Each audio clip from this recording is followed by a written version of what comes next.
मुंशी प्रेमचंद की लिखी कहानी नशा। ईश्वरी एक बड़े जमींदार का लड़का था और मैं एक गरीब क्लर्क का, जिसके पास मेहनत मजूरी के सिवाय और कोई जायदाद न थी। हम दोनों में परस्पर बहसें होती रहती थीं। मैं जमींदारी की बुराई करता, उन्हें हिंसक पशु और खून चूसने वाली जोंक और वृक्षों की चोटी पर फूलने वाला बंझा कहता। वो जमींदारों का पक्ष लेता, पर स्वभावतः उसका पहलू कुछ कमजोर होता था, क्योंकि उसके पास जमींदारों के अनुकूल कोई दलील न थी। वो कहता कि सभी मनुष्य बराबर नहीं होते, छोटे बड़े हमेशा होते रहते हैं और होते रहेंगे। लचर दलील थी। किसी मानुषीय या नैतिक नियम से इस व्यवस्था का औचित्य सिद्ध करना कठिन था। मैं इस वाद विवाद की गर्मी में अक्सर तेज हो जाता और लगने वाली बात कह जाता, लेकिन ईश्वरी हार कर भी मुस्कुराता रहता था। मैंने उसे कभी गर्म होते नहीं देखा। शायद इसका कारण यह था कि वो अपने पक्ष की कमजोरी समझता था। नौकरों से वो सीधे मुंह बात नहीं करता था। अमीरों में जो एक बेदर्दी और उद्दंडता होती है, इसमें उसे भी प्रचुर भाग मिला था। नौकर ने बिस्तर लगाने में जरा देर की, दूध जरूरत से ज्यादा गर्म या ठंडा हुआ, साइकिल अच्छी तरह साफ नहीं हुई तो वो आपे से बाहर हो जाता। सुस्ती या बदतमीजी उसे जरा भी बर्दाश्त न थी, पर दोस्तों से और विशेषकर मुझसे उसका व्यवहार सौहार्द और नम्रता से भरा हुआ होता था। शायद उसकी जगह मैं होता तो मुझ में भी वही कठोरताएं पैदा हो जाती जो उसमें थीं, क्योंकि मेरा लोक प्रेम सिद्धांतों पर नहीं, निजी दशाओं पर टिका हुआ था। लेकिन वो मेरी जगह होकर भी शायद अमीर ही रहता, क्योंकि वो प्रकृति से ही विलासी और ऐश्वर्य प्रिय था। अब की दशहरे की छुट्टियों में मैंने निश्चय किया कि घर न जाऊंगा। मेरे पास किराए के लिए रुपए न थे और न ही मैं घरवालों को तकलीफ देना चाहता था।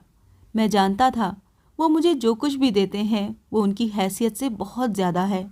उसके साथ ही परीक्षा का ख्याल था। अभी बहुत कुछ पढ़ना है। बोर्डिंग हाउस में भूत की तरह अकेले पड़े रहने को भी जी न चाहता था। इसीलिए जब ईश्वरी ने मुझे अपने घर आने का न्योता दिया तो मैं बिना आग्रह के राजी हो गया। ईश्वरी के साथ परीक्षा की तैयारी खूब हो जाएगी। वो अमीर होकर भी मेहनती और ज़हीन है। उसने इसके साथ ही कहा, लेकिन भाई एक बात का ख्याल रखना, वहाँ अगर जमींदारों की निंदा की तो मामला बिगड़ जाएगा और मेरे घर वालों को बुरा लगेगा। वो लोग तो असामियों पर इसी दावे से शासन करते हैं कि ईश्वर ने असामियों को उनकी सेवा के लिए ही पैदा किया है। असामी भी यही समझता है। अगर उसे सुझा दिया जाए कि जमींदार और असामी में कोई मौलिक भेद नहीं है तो जमींदारी का कहीं पता न लगे। मैंने कहा, तो क्या तुम समझते हो मैं वहां जाकर कुछ और हो जाऊंगा? हाँ, मैं तो यही समझता हूं। तुम गलत समझते हो। ईश्वरी ने इसका कोई जवाब न दिया।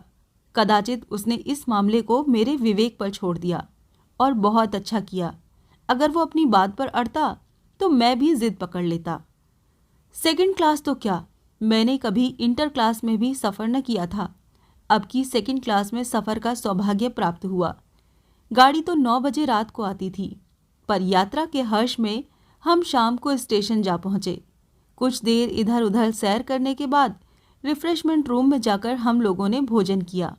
मेरी वेशभूषा और रंग ढंग से पारखी खानसामों को ये पहचानने में देर न लगी कि मालिक कौन है और पिछलग्गू कौन। लेकिन न जाने क्यों मुझे उनकी गुस्ताखी बुरी लग रही थी। पैसे ईश्वरी की जेब से गए। शायद मेरे पिता को जो वेतन मिलता है उससे ज़्यादा इन खानसामों को इनाम इकराम में मिल जाता हो। एक अठन्नी तो चलते समय ईश्वरी ही ने दी। फिर भी मैं उन सबों से उसी तत्परता और विनय की अपेक्षा करता था जिससे वो ईश्वरी की सेवा कर रहे थे। ईश्वरी के हुक्म पर सबके सब दौड़ते हैं, लेकिन मैं कोई चीज़ मांगता हूँ तो उतना उत्साह नहीं दिखाते। मुझे भोजन में कुछ स्वाद न मिला। ये भेद मेरे ध्यान को संपूर्ण रूप से अपनी ओर खींचे हुए था। गाड़ी आई, हम दोनों सवार हुए। खानसामों ने ईश्वरी को सलाम किया और मेरी ओर देखा भी नहीं। ईश्वरी ने कहा, कितने तमीज़दार हैं ये सब, एक हमारे नौकर हैं कि कोई काम करने का ढंग नहीं। मैंने खट्टे मन से कहा, इसी तरह अगर तुम अपने नौकरों को भी 8 आने रोज़ इनाम दिया करो तो शायद इनसे ज़्यादा तमीज़दार हो जाएं। तो क्या तुम समझते हो ये सब केवल इनाम के लालच से इतना अदब करते हैं? जी नहीं, कदापि नहीं। तमीज़ और अदब तो इनके रक्त में मिल गया है। गाड़ी चली। डाक थी। प्रयाग से चली तो प्रतापगढ़ जाकर रुकी। एक आदमी ने हमारा कमरा खोला। मैं तुरंत चिल्ला उठा, दूसरा दर्जा है, सेकंड क्लास है। उस मुसाफिर ने डिब्बे के अंदर आकर मेरी ओर एक विचित्र उपेक्षा की दृष्टि से देखकर कहा, जी हाँ, सेवक इतना समझता है, और बीच वाले बर्थ पर बैठ गया। मुझे कितनी लज्जा आई, कह नहीं सकता। भोर होते होते हम लोग मुरादाबाद पहुंचे।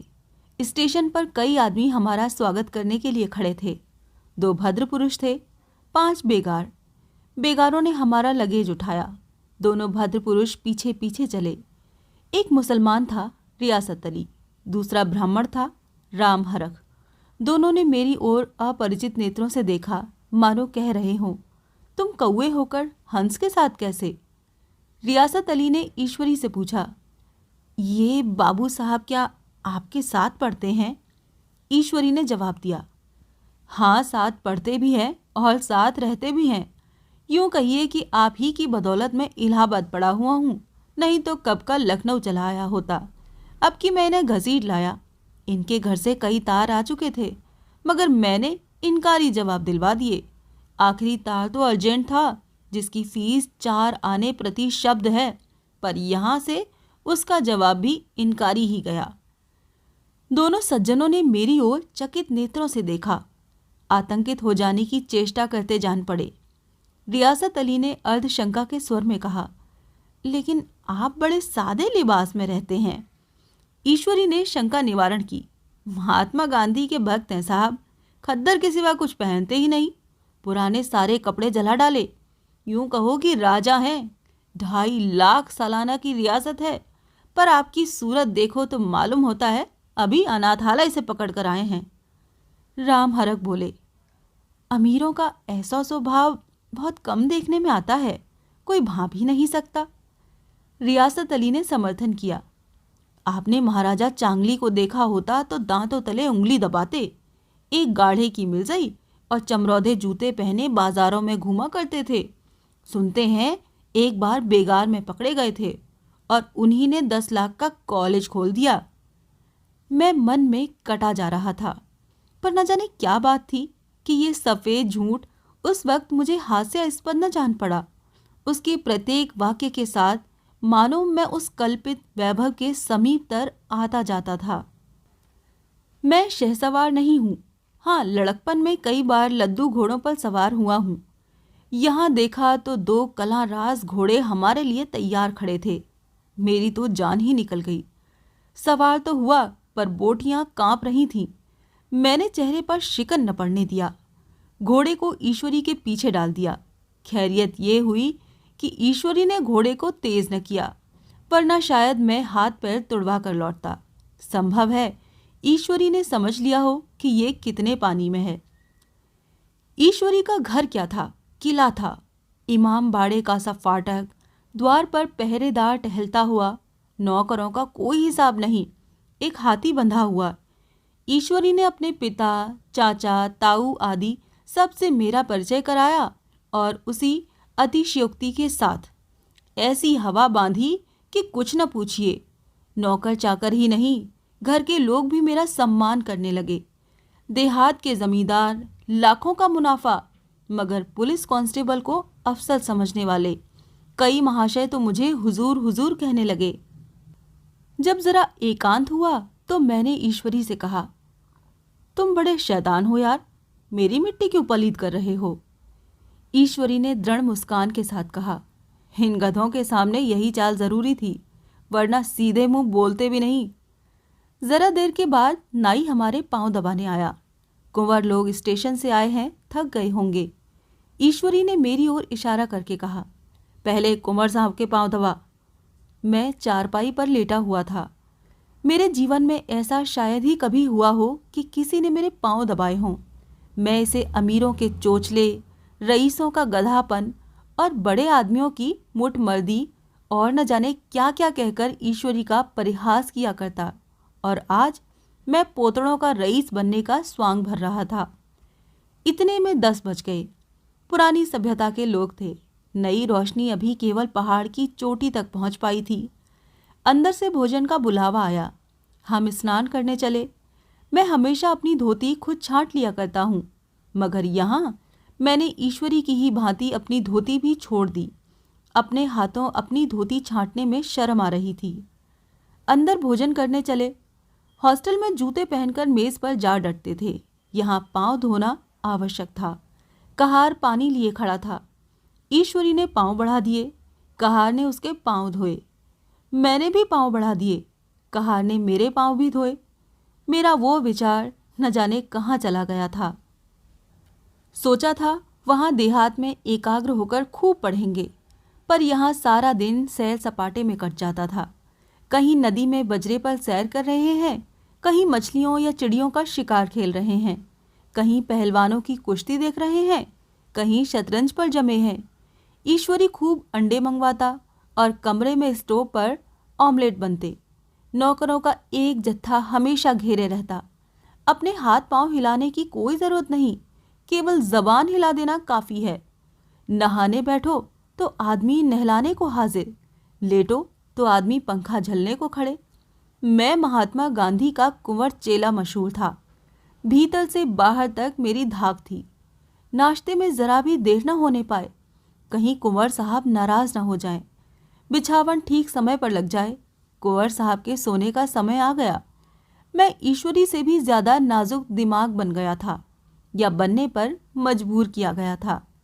ईश्वरी अपने हाथ से बिस्तर बिछा ले, लेकिन कुंवर मेहमान अपने हाथों से कैसे अपना बिछावन बिछा सकते हैं? उनकी महानता में बट्टा न लग जाएगा। एक दिन सचमुच यही बात हो गई। ईश्वरी घर में था। शायद अपनी माता से कुछ बातचीत करने में देर हो गई। यहाँ 10 बज गए। मेरी आंखें नींद से झपक रही थीं, मगर बिस्तर कैसे लगाऊं? कुंवर जो ठहरा। कोई 11:30 बजे मेहरा आया। बड़ा मुंह लगा नौकर था।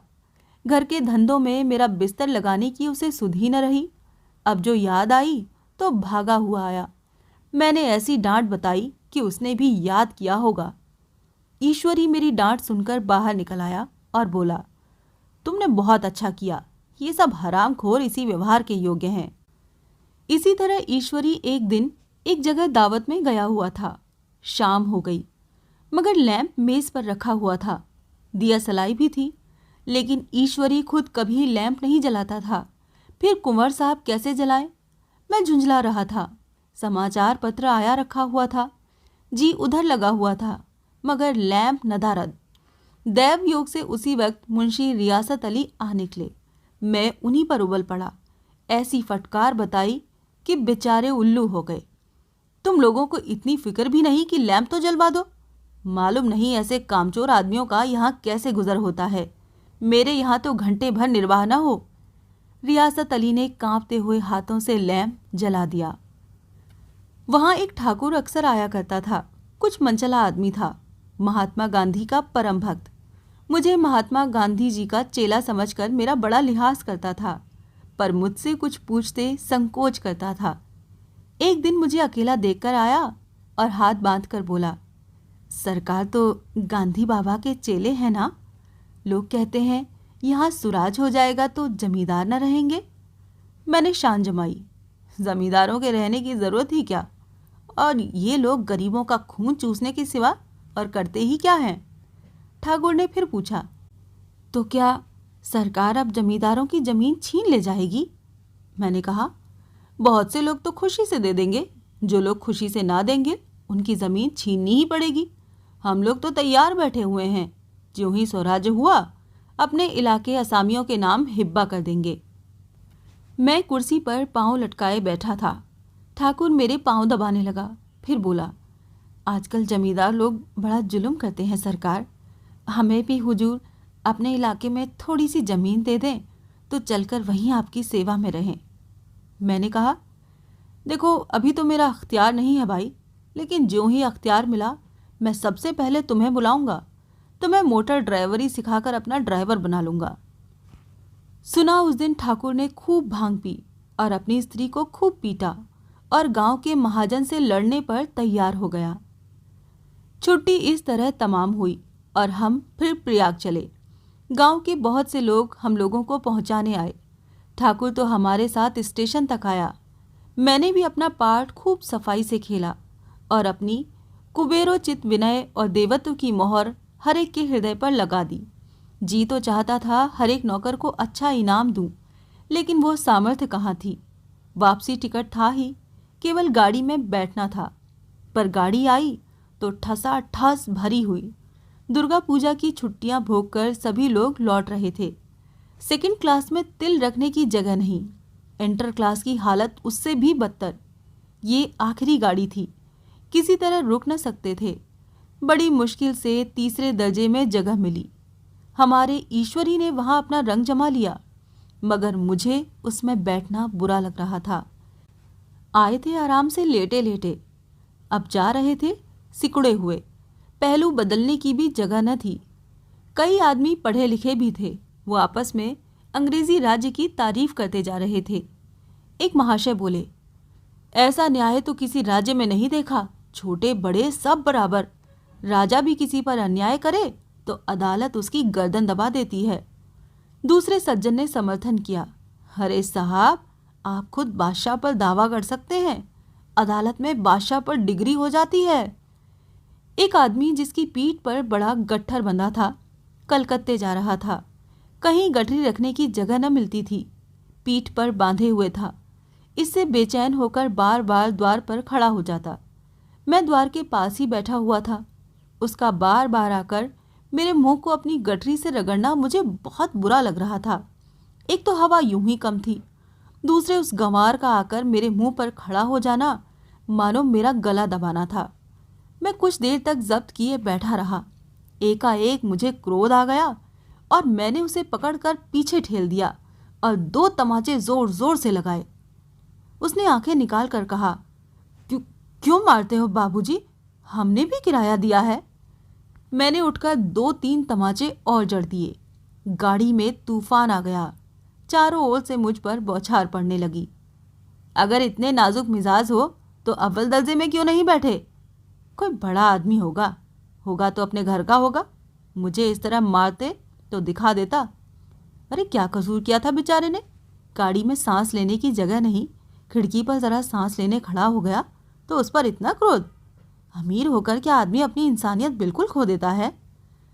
यह भी अंग्रेजी राज है जिसका आप अभी बखान कर रहे थे। एक ग्रामीण बोला, दफ्तरन में घुसत त पावत नहीं, उस पर इतना मिजाज। ईश्वरी ने अंग्रेजी में कहा, what an idiot you are. और मेरा नशा अब कुछ कुछ उतरता हुआ मालूम होता था।